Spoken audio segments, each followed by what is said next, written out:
ಒಂದು ಹುಡುಗ ಇಷ್ಟು ಚೆನ್ನಾಗಿ ಒಂದು ಸಿನಿಮಾ ತೆಗೆದಿದ್ರೆ ನನಗೆ ಬಹಳ ಖುಷಿ. ತುಳು ಸಿನಿಮಾ ನಮ್ಮ ಬಾರ್ಡರ್ ದಾಂಟದ ಇಂಚು ಬರೋದು ಪಣ್ಣನಾಡ ತುಳು ಸಿನಿಮಾಡ್ಲ ಆ ಕೆಪಾಸಿಟಿ ಉಂಡು ಅರ್ಥ.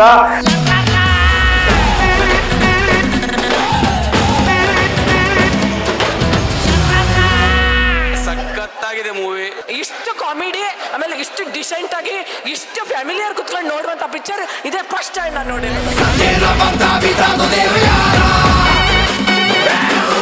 Best entertainment, best fighting, best comedy and best acting. ನೋಡಿದ್ರೆ ಅಷ್ಟು ಖುಷಿ ಅನಿಸ್ತಾ ಇದೆ ಅಂದ್ರೆ ಬೆಂಕಿ ಅವನು ಸೂಪರ್ ಆಯ್ತು ನೋಡು. ಕಾಮಿಡಿ ಚೆನ್ನಾಗಿದೆ, ಪೊಲಿಟಿಕ್ಸ್ ಇದೆ, ತಾಯಿ ಎಮೋಷನ್ ಮಸ್ತ್ ಇದೆ, ನ್ಯಾಚುರಲ್ ಇದೆ ಪಿಕ್ಚರ್. 3 ತಾಸು ಮಾತ್ರ ಎಂಜಾಯ್ಮೆಂಟ್, ತುಂಬಾ ಸೂಪರ್ ಸೂಪರ್ ಸೂಪರ್.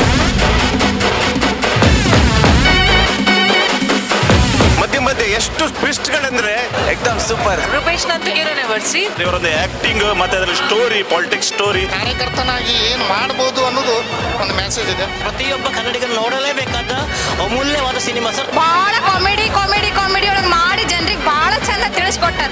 ಪ್ರತಿ ಒಂದು ತುಳುವೆ ತೂರನೇ picture. And we need to have more of such movie from our community. दुनिया चुकती है, चुकाने वाला चाहिए. कन्नड़ पिक्चर चलता है, चलाने वाला चाहिए, देखने वाला चाहिए.